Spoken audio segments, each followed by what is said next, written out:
रघुवंश कालिदास द्वारा रचित एक महाकाव्य है। इसमें कुल 19 सर्ग हैं, जिनमें रघुवंश के इतिहास का वर्णन किया गया है। महाराज रघु के प्रताप से उनके कुल का नाम रघुकुल रखा गया था। रघुकुल में ही भगवान श्री राम का जन्म हुआ था। रघुवंश के अनुसार दिलीप रघुकुल के प्रथम राजा थे। 19 सर्गों में कालिदास ने राजा दिलीप, उनके पुत्र रघु, रघु के पुत्र अज, अज के पुत्र दशरथ, दशरथ के पुत्र श्री राम और श्री राम के पुत्र लव और कुश के चरित्रों का वर्णन किया है। रघुवंश महाकाव्य से संबंधित काफ़ी प्रश्न हमारे स्कूली परीक्षाओं में पूछे जाते हैं। आदि कवि वाल्मीकि ने श्री राम को नायक बनाकर अपनी रामायण रची, जिसका अनुसरण विश्व के कई लेखकों ने अपनी अपनी भाषा में किया और श्री राम की कथा को अपने अपने ढंग से प्रस्तुत किया। कालिदास ने श्री राम की कथा रची, लेकिन इस कथा में उन्होंने किसी एक पात्र को नायक के रूप में नहीं बताया। उन्होंने अपनी कृति रघुवंश में पूरे वंश की कथा रची, जो दिलीप से आरंभ होती है और अग्निवर्ण पर समाप्त होती है। रघुवंश की कथा को कालिदास ने कुल 19 सर्गों में बांटा है, जिसमें राजा दिलीप, रघु, अज, दशरथ, श्री राम, लवकुश, अतिथि और इस वंश का पतन उनके अंतिम राजा अग्निवर्ण के विलासिता की अति के कारण हुआ था और यहीं इस कृति की इति भी होती है। इस कथा के माध्यम से कवि कालिदास ने राजा के चरित्र, आदर्श तथा राजधर्म जैसे विषयों का बड़ा ही सुंदर वर्णन किया है। भारत के इतिहास में सूर्यवंश के इस अध्याय का वह अंश भी है जिसमें एक ओर यह संदेश है कि राजधर्म का निर्वाह करने वाले राजा की कृति और यश देश भर में फैलती है, तो दूसरी ओर चरित्रहीन राजा के कारण अपयश व वंश पतन भी निश्चित होता है। महाकवि कालिदास ने रघुवंश की शुरुआत कुछ इस प्रकार की है कि रघुवंश की कथा दिलीप और उनकी पत्नी प्रवेश से प्रारंभ होती है। राजा दिलीप वे हर प्रकार से संपन्न हैं, परंतु कमी है तो सिर्फ संतान की।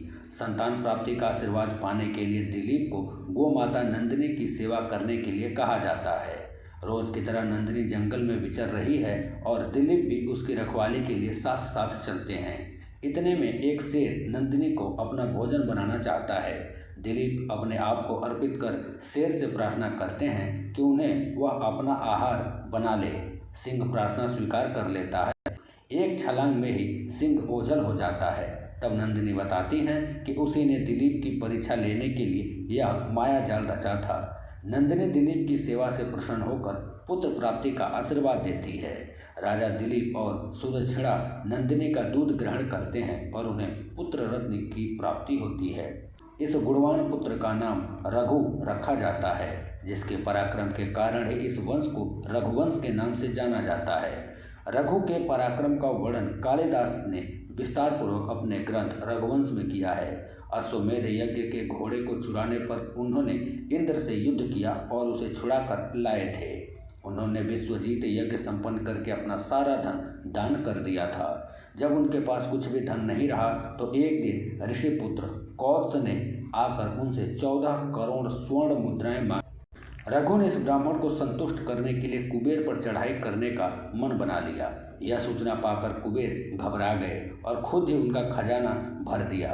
रघु ने सारा खजाना ब्राह्मण के हवाले कर दिया, लेकिन उस ब्राह्मण पुत्र ने केवल 14 करोड़ मुद्राएं ही स्वीकारी। रघु के पुत्र अज भी उन्होंने विदर्भ की राजकुमारी इंदुमती के स्वयंवर में जाकर उन्हें अपनी पत्नी बनाया। कालिदास ने इस स्वयंवर का सुंदर वर्णन रघुवंश में किया है। रघु ने अज का राज कौशल देखकर अपना सिंहासन उन्हें सौंप दिया और वनप्रस्थ के लिए चले गए। रघु की तरह अज भी एक कुशल राजा बने। वे अपनी पत्नी इंदुमती से बहुत प्रेम करते थे। एक बार नारद जी प्रसन्नचित्त अपनी वीणा लिए आकाश में विचर रहे थे। संयोगवश उनकी वीणा का एक फूल टूटा और बगीचे में सैर कर रही रानी इंदुमती के सिर पर गिरा, जिससे उनकी मृत्यु हो गई। राजा अज इंदुमती के वियोग में विह्वल हो गए और अंत में जल समाधि ले ली। कालिदास ने रघुवंश के 8 सर्गों में दिलीप, रघु और अज की जीवनी पर प्रकाश डाला है। बाद में उन्होंने दशरथ, श्री राम, लव और कुश की कथा का वर्णन 8 सर्गों में किया है। जब राम लंका से लौट रहे थे, तब पुष्प विमान में बैठी सीता को दंडकारण्य तथा पंचवटी के उन स्थानों को दिखा रहे थे जहां उन्होंने सीता की खोज की थी।